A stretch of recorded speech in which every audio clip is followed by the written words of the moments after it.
Hello guys, I am Ricky and your most welcome to our YouTube channel Nirmala Nirvan classes. आज हम लोग देखेंगे Lucent सामान्य विज्ञान, जो जीव विज्ञान के वस्तुनिष्ठ प्रश्न हम आपके लिए लेकर आते हैं। इसका ये पार्ट 14 होगा, है ना, 14वां भाग होगा। और इसमें जो हम लोग प्रश्न देखेंगे वह 650 से लेकर के 700 तक देखेंगे। तो ये मिस नहीं कीजिएगा, बहुत ही महत्वपूर्ण प्रश्न होंगे इसमें। ऑब्जेक्टिव प्रश्न होंगे, लुसेंट सामान्य विज्ञान का होगा। जैसा कि जानते हैं 50-50 क्वेश्चन लेकर हम पार्ट 1, पार्ट 2, पार्ट 3 ऐसे बना रहे हैं। ये 14th पार्ट है। चलिए आगाज करते हैं आज की वीडियो का। सबसे पहले देखिए डिस्प्ले पर जो प्रश्न 650 नंबर है, इसको देख लेते हैं हम लोग क्या है। यहीं से स्टार्ट करते हैं। उत्परिवर्तन का सिद्धांत डैश के द्वारा प्रस्तावित किया गया था, है ना। उत्परिवर्तन का सिद्धांत डैश के द्वारा, जानते ही हैं, इसको पढ़ चुके थे ह्यूगो डिब्रीज के द्वारा अगले पार्ट में। चलिए अब आगे बढ़ते हैं। 651 नंबर को देखते हैं क्या है। 651 में प्रश्न है, डीएनए फिंगरप्रिंट आधार है। देखिए डीएनए फिंगरप्रिंटिंग का आधार है। ऑप्शन 1 डीएनए प्राकृतिक, ऑप्शन 2 द्विरज्जुक, ऑप्शन 3 डीएनए बहुरूपता, ऑप्शन 4 मूल अनुक्रम की त्रुटियां। तो इसका जो राइट आंसर हो जाएगा वो आप जान ही रहे हैं 651 का, ऑप्शन नंबर सी हो जाएगा, डीएनए बहुरूपता। डीएनए फिंगरप्रिंटिंग का आधार है डीएनए बहुरूपता। चलिए ठीक है, 651 हो गया। 652 को देखते हैं। अपराधी को पहचानने के लिए फॉरेंसिक विभाग निम्नलिखित में से किस तकनीक का प्रयोग करता है। Option 1 DNA editing, option 2 DNA splicing, option 3 है डीएनए फिंगरप्रिंटिंग, ऑप्शन 4 है डीएनए एम्प्लीफिकेशन। तो इसका जो राइट आंसर होगा ऑप्शन नंबर सी हो जाएगा मित्र, डीएनए फिंगरप्रिंटिंग ये इसका राइट आंसर होगा। चलिए आगे बढ़ते हैं, देखते हैं। डीएनए अंगुली छाप फिंगरप्रिंटिंग तकनीक का उपयोग किसके संसूचन के लिए किया जाता है। ऑप्शन 1 है अल्जाइमर रोग, ऑप्शन 2 है विवादित जनकता, ऑप्शन 3 है एड्स, ऑप्शन 4 है पीत ज्वर। इसका जो राइट आंसर होगा आपका दिल कह रहा है ऑप्शन नंबर बी, विवादित जनकता। ये ऑप्शन नंबर बी राइट है। चलिए आगे बढ़ते हैं। डीएनए परीक्षण के संबंध में विषम का पता लगाएं। डीएनए परीक्षण के संबंध में जो विषम है उसका पता लगाइए। एक है जातीयता, दूसरा है कुल परंपरा, ऑप्शन 3 है वंशावली, ऑप्शन 4 है पोलियो। इसका राइट आंसर आप जानते ही हैं, ऑप्शन नंबर 4 हो जाएगा पोलियो। चलिए आगे बढ़ते हैं। विरोधी गुणों का युग्म जो समान विशेषताओं को नियंत्रित करे क्या कहलाता है। ऑप्शन 1 घटक, ऑप्शन 2 अनुविषमवास, ऑप्शन 3 है युग्म विकल्पी, ऑप्शन 4 है वंश परंपरा। तो इसका जो राइट आंसर है वो ऑप्शन नंबर सी हो जाएगा, है ना, युग्म विकल्पी, एलील। यह जो है विरोधी गुणों का युग्म जो समान विशेषताओं को नियंत्रित करे क्या कहलाता है, तो युग्म विकल्पी कहलाता है। चलिए आगे बढ़ते हैं। 656 को देखते हैं।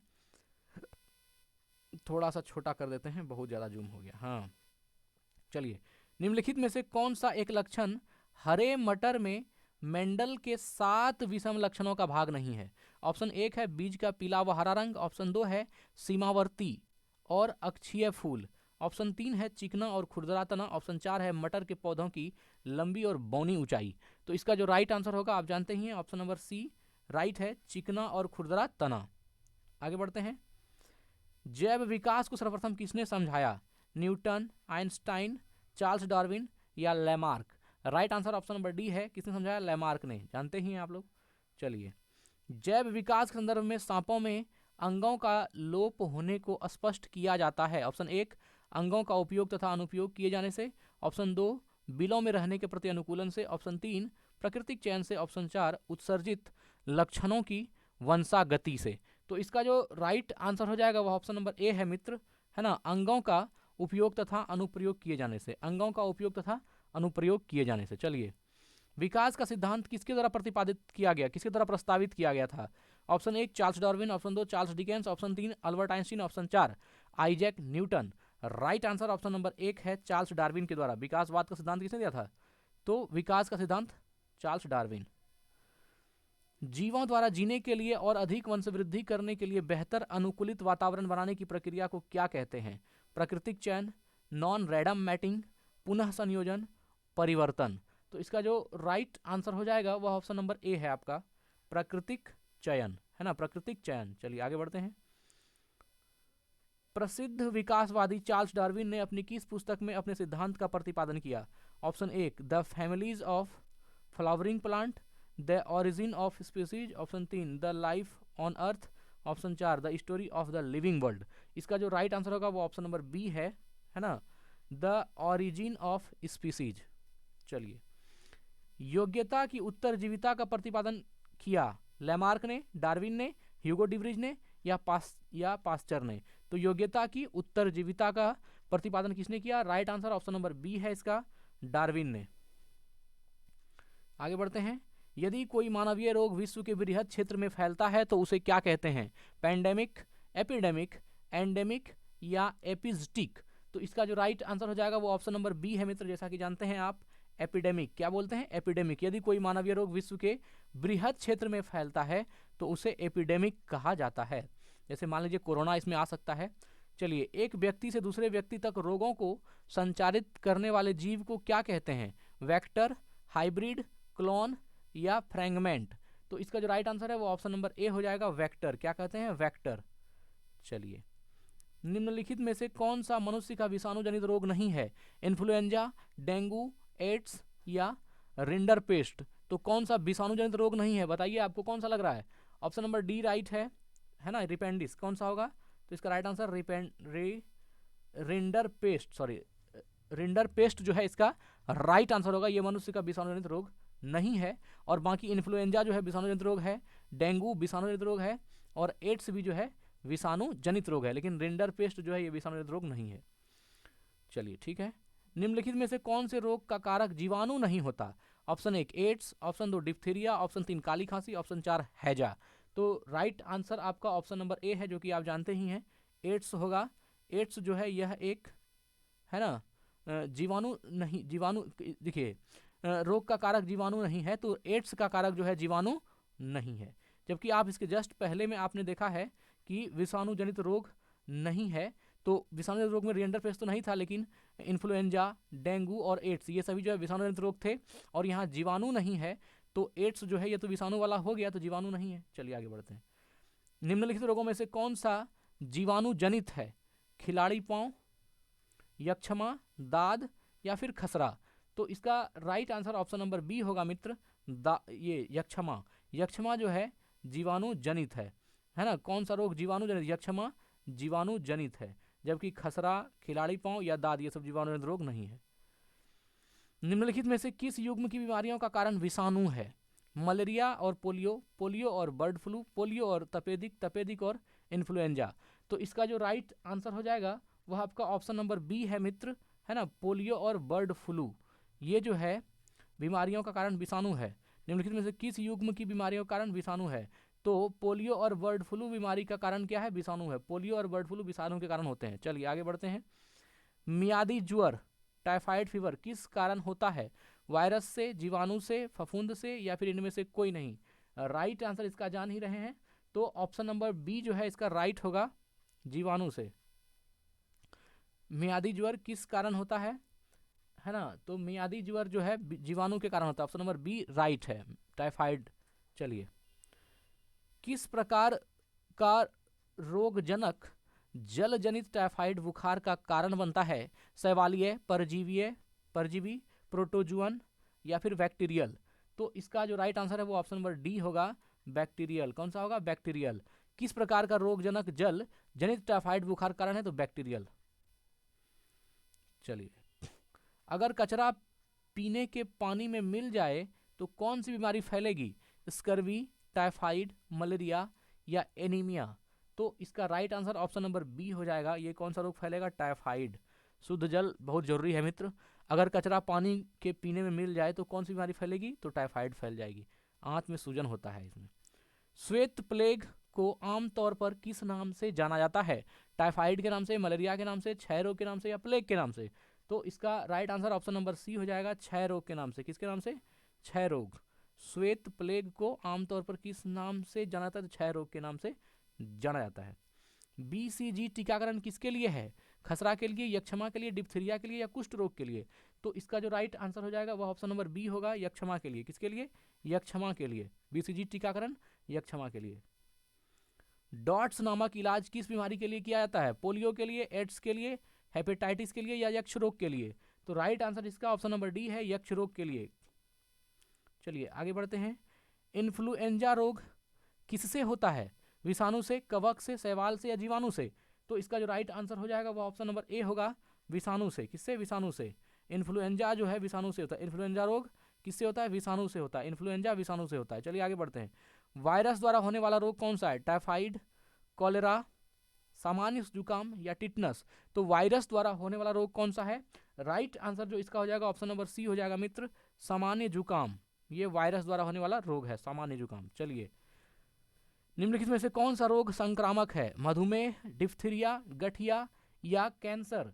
तो इसका जो राइट आंसर होगा ऑप्शन नंबर बी हो जाएगा, डिप्थीरिया। कौन सी होगी? तो डिप्थीरिया जो है यह आपका एक संक्रामक रोग है।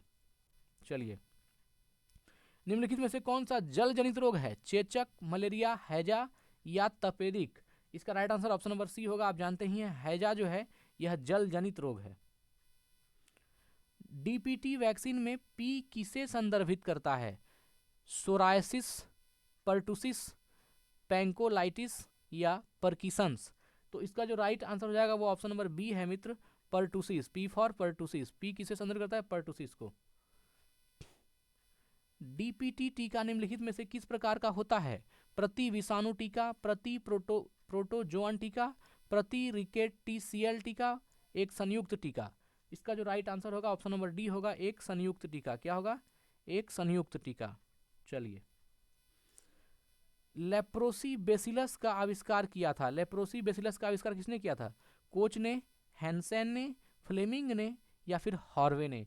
तो इसका जो राइट आंसर है ऑप्शन नंबर बी है। किसने? हैंसेन ने, है ना।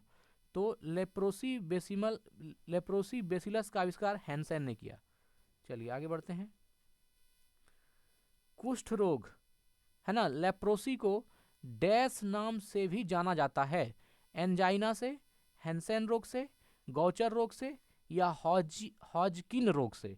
तो इसका right answer option number B हो जाएगा, हैंसेन रोग से। किससे? हैंसेन रोग से। कुष्ठ रोग को हैंसेन रोग के नाम से भी जाना जाता है, हैंसेन रोग। चलिए, कौन सा बैक्टीरिया निमोनिया रोग का कारण है? बैसिली, कॉकई या स्प्रिली या विब्रियो? तो इसका जो राइट आंसर होगा ऑप्शन नंबर बी हो जाएगा, है ना, कॉकई। बैक्टीरिया निमोनिया रोग का कारण है कॉकई। ये हो जाएगा आपका राइट आंसर। चलिए आगे बढ़ते हैं। एड्स निम्न कारणों से किसके द्वारा होता है? पानी से, जीवाणु से, विषाणु से, फफूंद से या उपयुक्त में से कोई नहीं, उपयुक्त में से एक से अधिक?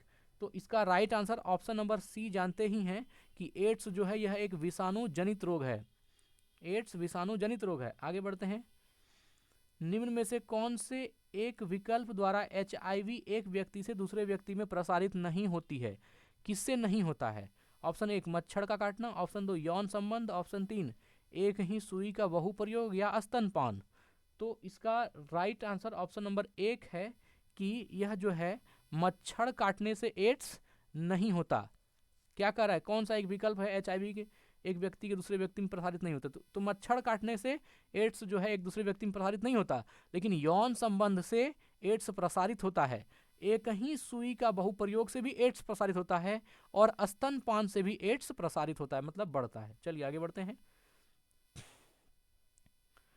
एड्स का कारण ह्यूमन इम्यूनोडेफिशिएंसी वायरस HIV है। सामान्यतः HIV संक्रमण का पारगमन किसके माध्यम से होती है? ऑप्शन 1 है संदूषित भोजन एवं जल ग्रहण से, ऑप्शन 2 है संदूषित रक्त एवं उत्पादों के संचरण से, ऑप्शन 3 है प्रदूषित हवा में सांस लेने से, ऑप्शन 4 है संक्रमित व्यक्ति से हाथ मिलाने से।